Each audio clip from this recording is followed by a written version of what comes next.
अस्सलाम वालेकुम। आज की जो हमारी स्टडी है वो डिस्कशन है वो होगी हिस्टोटेक्नोलॉजी के फुल लेंथ पेपर से रिलेटेड के तो स्टार्ट करते हैं with the first MCQ.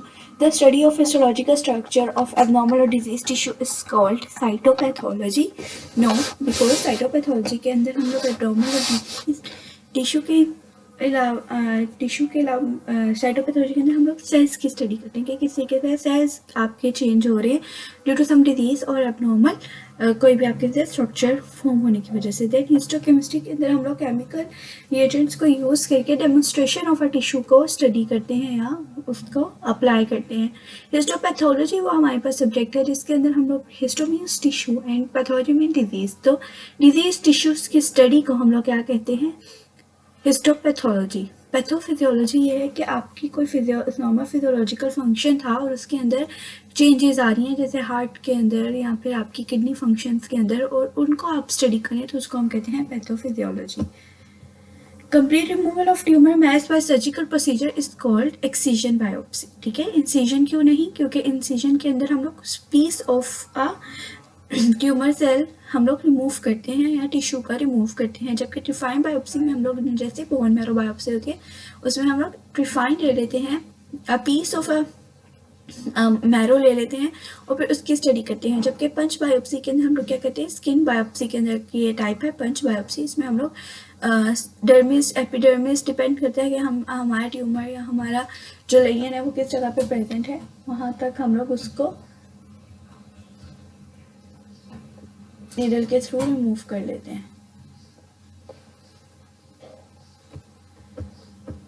Then the chemical substance that provide linkage between tissue component and dye is referred as fixating agent. No, fixating agent इसलिए नहीं क्योंकि fixating agent का काम होता है प्रिजर्व करना, उसको सेफ करना फ्रॉम डिग्रेडेशन। ठीक है, देन आपके पास आता है हार्डनिंग एजेंट। तो हार्डनिंग एजेंट हमारे पास क्या होते हैं? जो इम्बेड करने के लिए यूज़ होते हैं। हम एज अ इम्बेडिंग मीडिया इसको यूज़ करते हैं टिश्यू को ओवरहॉल करने के लिए ताकि हम माइक्रोटोमी कर सकें टिश्यू की।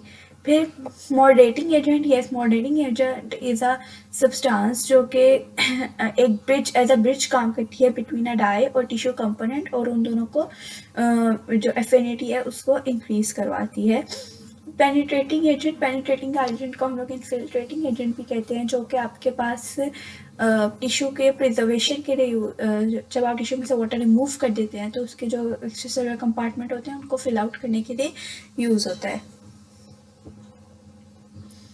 After dehydration of a tissue, ascending rates of alcohol, the next step of tissue processing is, तो हम लोग क्लियरिंग करवाते हैं बाय ज़ाइलीन। ठीक है, जो हमारे पास एक्स्ट्रा हमारे पास डिहाइड्रेटिंग एजेंट रह गया होता है टिश्यू कंपार्टमेंट में, उनको रिमूव करवाते हैं। उसको रिमूव करवाते हैं थ्रू क्लियरिंग। और क्लियरिंग किसके जरिए करते हैं? हम लोग ज़ाइलीन के जरिए करते हैं। ठीक है, देन हम क्लीनिंग के बाद उसकी इन्फिल्ट्रेशन करवाते हैं। इन्फिल्ट्रेशन करवाने के बाद हम लोग उसकी क्या करवाते हैं? एम्बेडिंग करवाते हैं। और फिर एम्बेडिंग करवाने के बाद हम लोग जो है उसको उसकी माइक्रोटोमी करते हैं। To rule out tuberculosis endometritis the endometrial biopsy. अब देखिए टीबी है ना, तो टीबी के लिए आपको कल्चर लगवाना पड़ेगा, माइक्रोबायोलॉजिकल स्पेसिमेन बना के माइक्रोबायोलॉजिकल स्पेसिमेन होगा तो आप उसको कल्चर के लिए सेंसिटिविटी के लिए भेजेंगे। तो फिर हम लोग उसको नॉर्मल लाइन के अंदर सिंपली भेजेंगे, क्योंकि बाकी सब जितने भी ये हैं इनका एक पूरा प्रोटोकॉल होता है, इनका एक पूरा टाइम होता है, उस टाइम में ये फिक्सेटिव होते हैं। जबकि एज अ नॉर्मल लाइन भी हमारे, क्योंकि हमने तो बैक्टीरिया को देखना है ना, तो वो उसको प्रिजर्व करवाने के काम आ जाता है। नॉर्मल लाइन में भी हो जाता है वो काम, और हम लोग उसको कल्चर सेंसिटिविटी के लिए भेज देते हैं। The temperature of flotation water bath for spreading paraffin embedded tissue section is, यानी कि जब हम लोग कटिंग करते हैं हमारे पास एक रिबन आ जाता है, तो उस रिबन के अंदर जो क्रीजेस होती हैं उनको रिमूव करने के लिए with the help of टीजिंग needles, तो हम लोग क्या यूज़ करते हैं? हम लोग यूज़ करते हैं पैराफिन का वाटर बाथ यूज़ करते हैं। उसका जो टेम्परेचर होता है वो 5 to 10 लोअर होता है फ्रॉम पैराफिन के मेल्टिंग पॉइंट से, इसलिए ताकि हमारे पास जो पैराफिन है वो बिल्कुल ही मेल्ट ना हो जाए, बस उसमें से क्रेजेस रिमूव हो जाए ताकि हम लोग उसको स्लाइड पे ले सकें। अगर पैराफिन पूरी रिमूव हो जाएगी तो हमारा टिश्यू डिस्कार्ड हो जाएगा। Formalin is artefact seen in the tissue section, ठीक है। अगर बहुत देर के लिए फॉर्मेलिन के अंदर फिक्सेशन कर दी जाए तो आपके पास जो होता है टिश्यू के अंदर ब्राउन ब्लैक से डिपॉजिट्स बन जाते हैं, ठीक है। तो उनको रिमूव करने के लिए आप क्या यूज़ कर सकते हैं, तो हम स्टेनिंग से पहले यूज़ कर सकते हैं अल्कोहलिक पिक्रिक एसिड, जो कि जो हमारे पास सब्सटेंसेस होंगी उनको क्या करेगा, डिज़ोल्व कर देगा, और डिज़ोल्व करने से आपके बाद स्टेनिंग में आपको वो नज़र नहीं आएंगे। A cell surface marker is expressed on neoplastic plasma cells and helpful in diagnosis in myeloma। तो माइलोमा के लिए 138 है, जबकि 19, 20 और 38 ये लिम्फोमा के लिए हैं, और लिम्फोमा सेल्स को देखने के लिए यूज़ होते हैं। Microscopic evaluation of H&E staining section from a surgical removed small bowel specimen show an absence of a much of the epithelium in otherwise normal tissue. The most common likely resulted form, तो किस वजह से हुआ कि epithelium ही remove हुआ हुआ नज़र आया, तो वो डिलेड फिक्सेशन की वजह से होता है, कि बजाय इसके कि वो टिश्यू प्रिजर्व करता, लेकिन आपने बहुत ज़्यादा देर के लिए उस टिश्यू को फिक्स कर दिया, उसकी वजह से जो नॉर्मल टिश्यू था वो भी उसकी प्रोटीन भी डिग्रेड हो गई और आपके पास टिश्यू रिजल्ट ये आए। उसके बाद मैकेनिकल ट्रॉमा अगर होगा तो आपके पास टिश्यू तो मौजूद होगा ना, बस वो जगह जगह से उसकी वियर एंड टियर हुई होगी। और पुअर चॉइस ऑफ फिक्सेटिव इसलिए नहीं है क्योंकि अगर पुअर चॉइस ऑफ फिक्सेटिव होगा तो आपका जो स्पेसिमेन है उसके अंदर भी खराबी आएगी, वो भी हार्डन हो जाएगा, इस तरह की चीज़ें होंगी। और अल्सरेशन में भी आपके पास नेक्रोसिस मिलेगी, ऐसा नहीं होगा कि आपका पूरा टिश्यू ही वहाँ से मूव हो गया होगा। Technique shows use to unmask antigen include, तो हम एप्लीकेशन ऑफ हीट भी करते हैं, फिर हम लोग डिफरेंट एंजाइम्स यूज़ करके उनकी डाइजेशन करवाते हैं, और फिर मेटालिक मॉडेंट यूज़ करते हैं। तो all of these after IHC staining of target antigen a second stain is applied to provide a contrast, यानी कि आपको किसकी बात कर रहा है, बैकग्राउंड स्टेनिंग की। तो वो कौन सा हम लोग यूज़ करते हैं, हीमाटॉक्सिलिन। आपको पता है हीमाटॉक्सिलिन जो होता है वो न्यूक्लियर स्टेन होता है, तो हम लोग उसका as a background stain use करते हैं। AFP is a major plasma protein, its level are raised in yolk cell tumour in which other malignancy will have high level of this protein. तो hepatocellular carcinoma जो होता है उसमें भी आपके पास एफा प्रोटीन जो है वो रिलीज होती है, तो इसीलिए AFP इंक्रीज कर जाता है। जो कि एस्ट्रोसाइटोमा होता है, ये आपके ब्रेन के अंदर मौजूद होता है, आपके ब्रेन और स्पाइनल कॉर्ड का जो है वो ट्यूमर है, ठीक है।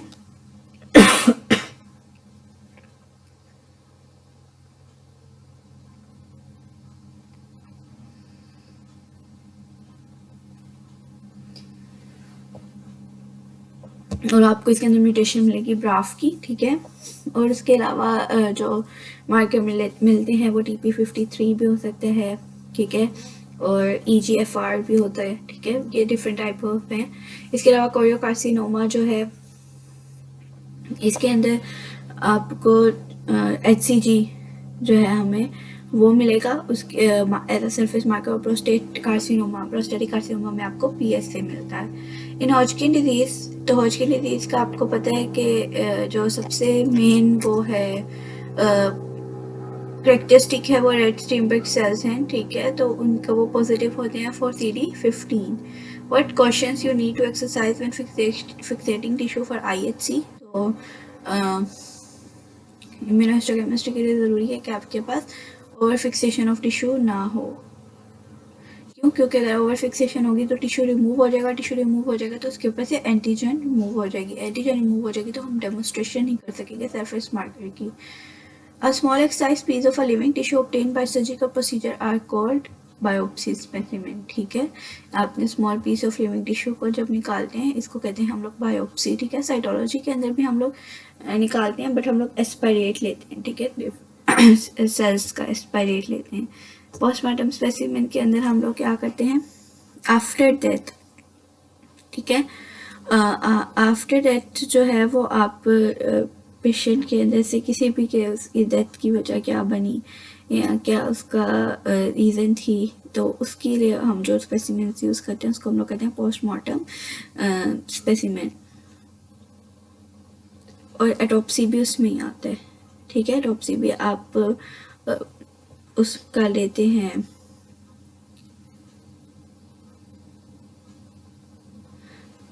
देखना चाहते हैं कि क्या वजह बनी थी डेथ की, जो कि पेशेंट की डेथ हो गई। तो जब उस स्टडी का पर्पस के लिए आप टिश्यू लेते हैं उसको भी ऑटोप्सी कहते हैं। माउंटिंग रेफर्स टू, तो माउंटिंग में क्या होता है, सिंपली आप एक कवर स्लाइड लेते हैं, उसको आप टिश्यू लेते हैं, उसको ज़ाइलिन से क्लियर करते हैं, डीपीएक्स डालते हैं कवर स्लिप पे और उसको जो है कवर स्लिप को उस स्लाइड के साथ क्या कर देते हैं, माउंट कर देते हैं। और माउंटिंग का फ़ायदा ये होता है कि आपका स्टेन, आपका टिश्यू बहुत ज़्यादा देर के लिए 4 ईयर्स जो है वो सेव हो सकता है। Which of the following is not the characteristic of suitable mounting media, ठीक है। तो ड्राइस क्विकली ठीक है होना चाहिए, ऐसा ना हो कि बहुत ज़्यादा देर तक हम लोगों को उसको ड्राई करने में टाइम लगे। विल नॉट फेड, ठीक है, ये भी होनी चाहिए उसकी करेक्टरिस्टिक के वक्त के साथ साथ वो फेड ही ना हो जाए। और रिफ्रैक्टिव इंडेक्स ग्लास जैसा होना चाहिए ताकि हमें माइक्रोस्कोपी में आसानी रहे।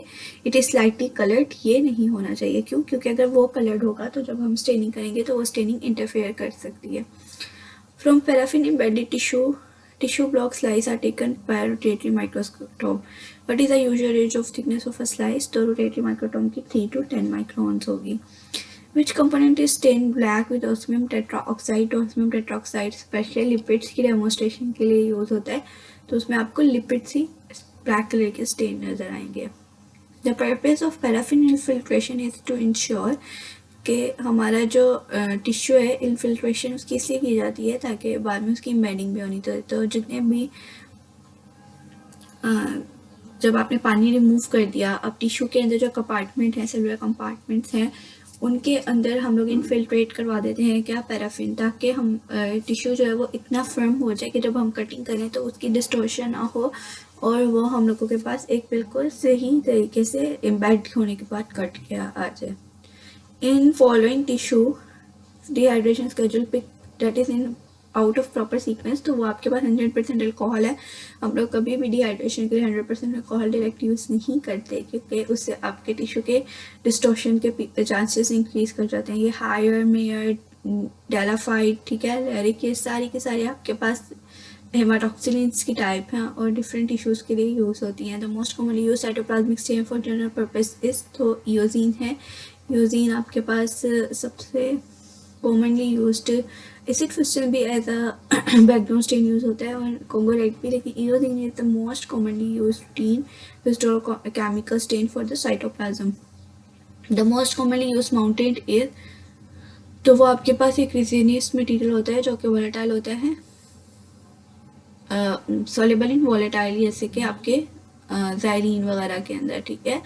और ये जो होता है हमारे पास, हम लोग जो मोस्ट कॉमनली यूज़ करते हैं वो हमारे पास डीपीएक्स होता है। क्रोमेटिन ऑफ अ न्यूक्लियाई इस, जो ये नेगेटिवली चार्ज होते हैं जो कि बेसिक उसको अट्रैक्ट करते हैं बेसिक स्टेन को, जिसको जैसे जो है जिससे इसको हम डेमोन्स्ट्रेशन करवा सके हैं। Mayer's mucicarmine stain is good for staining of, तो एपिथेलियम म्यूसिन के लिए आपके पास म्यूसी कार्बाइन को हम लोग यूज़ करते हैं, इसके नाम में इसका पर्पस लिखा है। What should be the ratio between the volume of a tissue and the fixative, तो 1:20, इसलिए ताकि मतलब अगर आपके पास 1 पीस ऑफ अ टिश्यू है ना तो उसके अंदर आपने कम से कम 20 ml, मतलब 1:20 से बाद ये है कि थोड़ा सा भी आपके पास टिश्यू है ना तो आपने कम से कम उसमें 20 ml क्या डालना है टिश्यू, इसलिए ताकि आपका जो फिक्सेटिव है ना वो अच्छे तरीके से आपके टिश्यू के अंदर पेनिट्रेट कर जाए और उसकी क्या कर दे, आपके पास प्रिजर्वेशन कर दे। अब अगर आप अच्छे से फिक्सेटिव टिश्यू के हिसाब से फिक्सेटिव नहीं रखेंगे तो क्या होगा, कुछ फिक्सेटिव से यानी कि फिक्सेटिव पहले ख़त्म हो जाएगा और टिश्यू अभी तक आपका पूरे तरीके से फिक्स नहीं हुआ होगा, इसलिए फिक्सेटिव हमेशा ज़्यादा होता है। Commonly use section adhesive immunohistochemistry is albumin egg starch भी यूज़ होते हैं, लेकिन poly L lysine is the most commonly, और ऐसी स्लाइड्स को हम लोग क्या कहते हैं, क्या है, frosted slides. Phospholipid appear red with stain, तो फॉस्फोलिपिड जो होते हैं हमारे पास पैस भी स्टेन करता है और सोडान रेड भी, ठीक है। तो सोडान रेड और पैस के थ्रू हम लोगों को रेड कलर के फॉस्फोलिपिड स्टेन नज़र आते हैं। ऑयल रेड ओ भी यूज़ होता है पर ये मोस्टली ट्राइग्लिसराइड्स वगैरह को स्टेन करने के लिए यूज़ होता है, ठीक है। और उसके बाद है हाई ड्राई पावर। अब देखिए जब बात हो रही है हाई ड्राई पावर, जो ड्राई पावर ऑब्जेक्टिव लेंस जो होता है उससे मुराद है कि ऐसा लेंस जिसको आप लगाया विदाउट एनी ऑयल यूज़ करें तो हम 10, 20, 40, ठीक है, यहाँ तक तो ड्रायरली हम लोग यूज़ कर रहे होते हैं, जिसमें हम लोग टेल भी देखते हैं, हेड भी ऑब्जर्व करते हैं। लेकिन 100x के ऊपर आके आपको रिफ्लेक्टिव इंडेक्स को इंक्रीज़ करने के लिए कि आपके पास और बेहतरीन तरीके से टिश्यूज़ जो हैं वो आपको रिजोल्यूट नज़र आए, तो उसके लिए हम लोग ऑयल इमर्जन लेंस यूज़ करते हैं, जो कि 100x पे होता है, और उसमें हम लोग ऑयल यूज़ करते हैं, ऑयल डालते हैं। Embedding media use in following section is, तो वो आपके पास OCT है, जबकि DPX आपको पता है किसके लिए यूज़ होता है, for the mounting. Paraffin wax आपके पास एम्बेडिंग के लिए यूज़ होती है। जो OCT हमारे पास है, ऑप्टिमल कटिंग टेम्परेचर, तो वो आपके पास जो है उसके लिए यूज़ होती है फॉर फर्दर सेक्शन, ठीक है। फर्दर सेक्शन के अंदर जब आपके पास आप वो आता है, और जो सिडार वुड है ये आपके पास मोस्टली ये ऑयल इमर्जन लेंस वगैरह के डेमोस्ट्रेशन के दौरान जो आप यूज़ करते हैं उसके लिए यूज़ होता है। विच use of histochemical equipment is not temperature dependent. तो एम्बेडिंग स्टेशन के अंदर भी आप बेशक हमें एम्बेडिंग जो है वो डिफरेंट मतलब उसके लिए कोई टेम्परेचर नहीं चाहिए, लेकिन ये है कि एम्बेडिंग स्टेशन के अंदर जो होता है हमारे पास एक स्पेसिफिक टेम्परेचर होता है हमारी हॉट प्लेट का, ठीक है, और हमारी जो जहाँ पे हमारे पास पैराफिन वैक्स होती है उससे उसका एक टेम्परेचर होता है। पैराफिन वैक्स का जो मेल्टिंग टेम्परेचर है, अगर वो टेम्परेचर नहीं होगा तो हमारी पैराफिन वैक्स तो उधर ही जो है वो फ्रोज हो जाएगी, और हमारा जो स्टेशन है उसमें क्या होगा कि वो बजाय इसके क्या इम्बेड होके टिश्यू वो सॉलिडिफाई हो, वो तो स्टेशन में सॉलिडिफाई होने लगेगी, इसलिए हमें वहाँ पे टेम्परेचर कंट्रोल करना पड़ता है। टिश्यू प्रोसेसर के अंदर भी आपको पता है डिहाइड्रेशन के दौरान और उसके अलावा इन्फिल्ट्रेशन के दौरान ये पैराफिन वैक्स की जो है वो टेम्परेचर कंट्रोल्ड होता है, वैक्स का भी टेम्परेचर कंट्रोल होता है। सिर्फ और सिर्फ माइक्रोटोम है, माइक्रोटोम के अंदर टेम्परेचर का सिर्फ इतना ख्याल रखना होना चाहिए कि आप इतनी एब्रप्टली कटिंग ना करें कि उसकी जो हीट फिक्शन की वजह से जो हीट प्रोड्यूस हो रही है उससे आपका टिश्यू ख़राब हो। बाकी उसके अंदर माइक्रोटोम के अंदर कोई स्पेसिफिक आपको टेम्परेचर नहीं रखना पड़ता कि यही टेम्परेचर रहेगा तो आपके टिश्यू की कटिंग होगी, वरना टिश्यू ख़राब हो जाएगा, ऐसा कुछ नहीं होता। Gross examination of a tissue is, तो ग्रॉस एग्जामिनेशन में आप क्या देखते हैं, उसका कलर हो गया, उसके अंदर कोई नेक्रोसिस तो नहीं है, डायवर्टिकुलम्स तो नहीं है, और उसके अलावा उसका साइज़ क्या है। तो ये ग्रॉस इंस्पेक्शन है, तो वो हम किसे देखते हैं, नेकेड आई से, ठीक है। उसके अंदर हम लोग कोई भी इक्विपमेंट यूज़ करते हैं, वो सिर्फ हमारी नेकेड आई होती है, जिसमें हम लोग जिसके थ्रू हम लोग देख रहे होते हैं कि हमें क्या नज़र आ रहा है grossly. Angle of microtome for paraffin block is, तो वो 6 डिग्री होता है आपके पास। Radicular fibre are demonstrated by silver stain, ठीक है। मैथड फॉन्टेना आपके पास जो होता है म्यूसिन को डेमोन्स्ट्रेट करने के लिए यूज़ होता है। पीरियोडिक स्किफ जो है हमारे पास ग्लाइकोजन स्टोरेज डिजीज के अंदर ग्लाइकोजन को जो है स्टडी करने के लिए यूज़ होता है। और देन स्टेन जो होता है हमारे पास ज़ील-नेल्सन स्टेन, ये हमारे पास फॉर इसे फास्ट बेस्ट चलाए होते हैं। डेट्स इट, आपका हिस्टोपैथोलॉजी हिस्टोटेक्नोलॉजी का पेपर था। बेस्ट ऑफ लक, इंशाल्लाह आप लोग अच्छे तरीके से करेंगे, और उम्मीद करती हूँ कि आप मोस्टली बच्चों की डिस्टिंक्शन लाएंगे। ओके, अल्लाह हाफिज़।